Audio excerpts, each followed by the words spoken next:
El pésame de doña Margarita Escobar de Gómez Hurtado hay que presentársela a un hombre que generacionalmente no tiene nada que ver con ella, nada distinto a su curiosidad intelectual.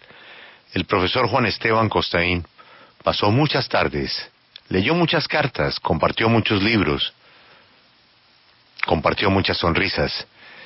Y era difícil porque doña Margarita, a pesar de ser una señora muy abierta, muy entregada a distintas causas, como la de acompañar a su esposo en esa tormentosa vida política que vivió ella en esa casa, con su esposo, con su suegro, con su cuñado, con sus sobrinos, pues ella siempre estaba ahí.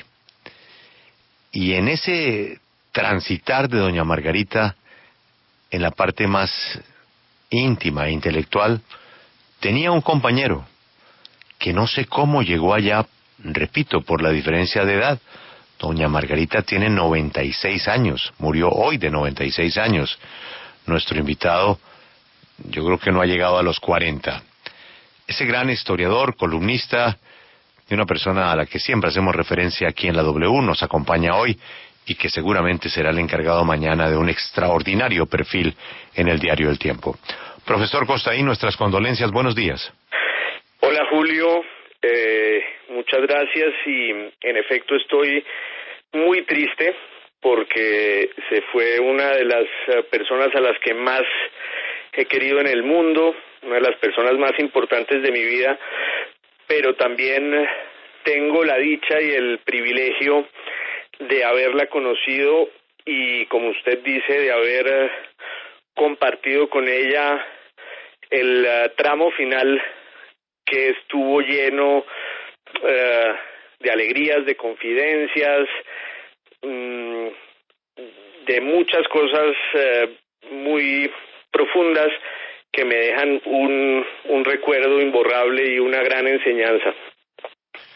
Profesor, tengo la inquietud que planteé. ¿Cómo conecta usted con doña Margarita? Bueno, eso fue hace tal vez,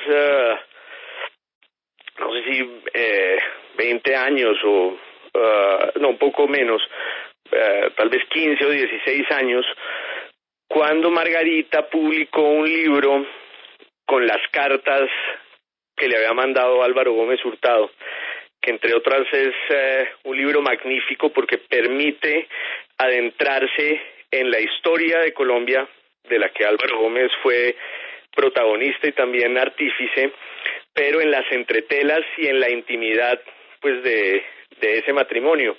Entonces Margarita sacó ese libro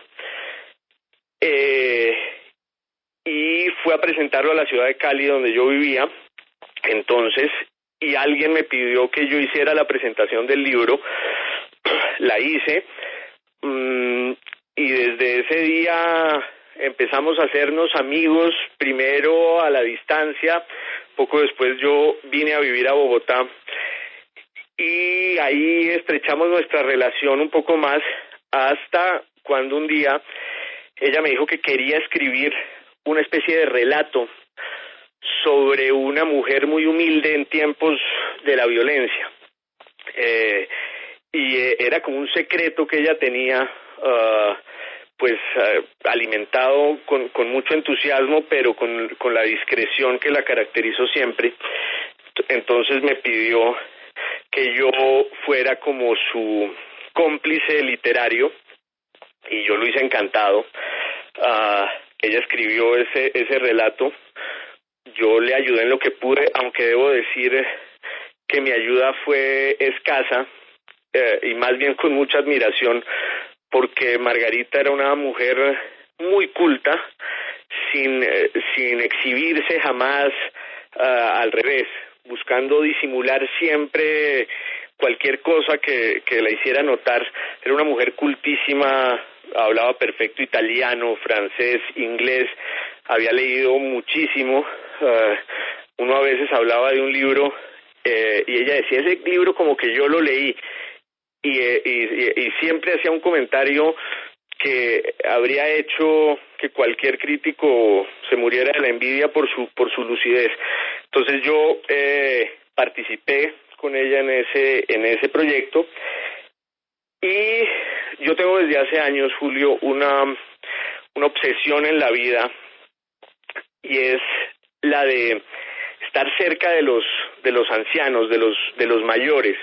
Yo tuve 2 abuelas que fueron un tesoro y un milagro, y desde niño me ha encantado estar cerca de los viejos, y desde hace años también tengo la obsesión de que la gente grabe a los ancianos. Hoy en día que todos vamos por la calle con un estudio de grabación en el bolsillo, todos deberíamos, por principio, grabar a los abuelos, grabar a la gente mayor con la que nos cruzamos, porque cuando un viejo se muere, desaparece también una civilización. Entonces un día yo le dije a ella que si me dejaba grabarle sus anécdotas y las conversaciones que teníamos, y así fue, y pasamos meses enteros. Hubo un momento de mi vida en que yo iba casi todos los días a la casa de Margarita, para mí no había mejor plan que ese, y hablábamos de todo, desde telenovelas mexicanas hasta la historia pues más profunda de Colombia, que ella vivió muy de cerca en su casa. A propósito de complicidades literarias, es evidente, pues como usted lo acaba de reseñar, la vasta cultura que tenía Margarita en historia, en literatura y en arte. Dentro de esas complicidades hay un testimonio que sea como el más reciente que valga la pena reseñar, dado que usted tuvo, como también nos lo acaba de señalar, el privilegio de ser pues tal vez su confidente en los últimos años. Pues habría tanto que decir. Yo creo que ella tenía una característica por excelencia, que era la serenidad. Tuvo que vivir momentos, usted lo sabe muy bien, doctor Casas, muy difíciles, como compañera de Álvaro Gómez. Entre otras, se cumple el lugar común de que al lado de un gran hombre siempre hay una gran mujer, pero este es el caso arquetípico, es un ejemplo perfecto de eso. Ella era una persona muy serena, y yo creo que su legado es ese. Siempre estaba leyendo, siempre estaba...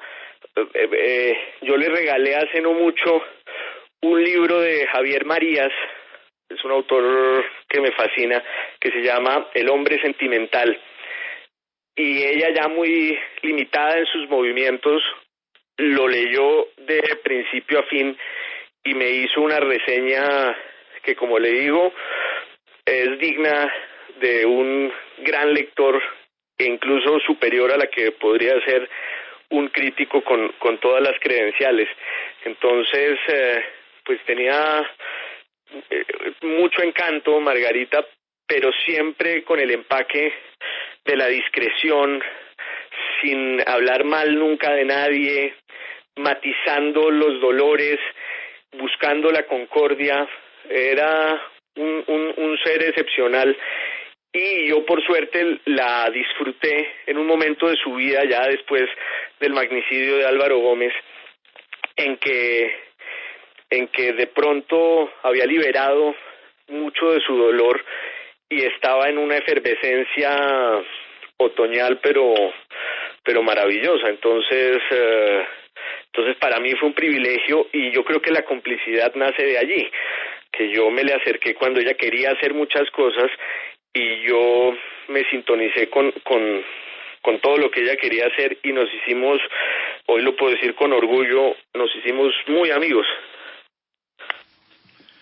Profesor, la familia lleva muchos años, 20 años, buscando a los autores del crimen de Álvaro Gómez. Se han tejido muchas teorías, y ni más faltaba que quiero abusar de la confidencialidad que ella depositó en usted. Pero al menos cuénteme, ¿ella compró alguna de esas teorías? ¿Ella murió tranquila sabiendo quién mató a Álvaro Gómez Hurtado? Pues yo creo que tranquila no, porque esa es una herida abierta en la historia de Colombia, como en general es la de todos los crímenes que aquí pasan en la impunidad y con los que nunca se sabe nada, desde el del Mariscal Sucre hasta el de Álvaro Gómez Hurtado y muchos más, pues el de Gaitán, el de Uribe, en fin.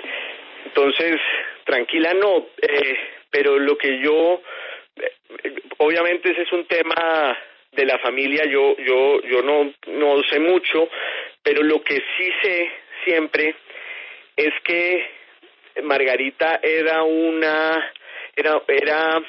voz de mucha serenidad e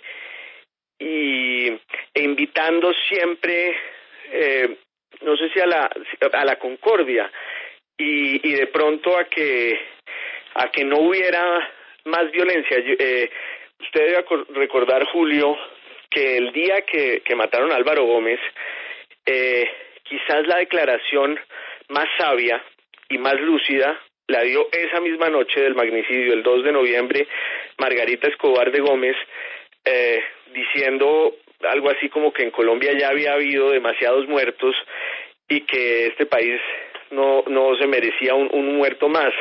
Entonces, con lo que yo sé, la voz de Margarita era siempre de concordia, de serenidad, y eso sí de mucho dolor, no solo por la muerte de Álvaro Gómez, sino también por el hecho de que ese crimen pues hubiera quedado impune.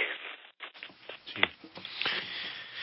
Profesor Costaín, muchísimas gracias por atendernos y ayudarnos a recordar la imagen de esa señora buena, de esa señora discreta y de esa señora que fue partícipe de una parte tan importante de nuestra historia como fue de todos esos acontecimientos del Partido Conservador. Uno creería que ella era alvarista, pero ella era alvarista, era laureanista, ¿qué era ella? Yo no sé, pero todos los que la conocimos fuimos margaritistas. Entonces, por lo menos yo me declaro de su movimiento desde hoy, desde antes y para siempre. Profesor Costaín, estaremos mañana muy atentos a su crónica. Ha sido usted muy amable. Bueno, y enhorabuena por otras noticias buenas que recibió usted hace poco. Un abrazo, muchas gracias.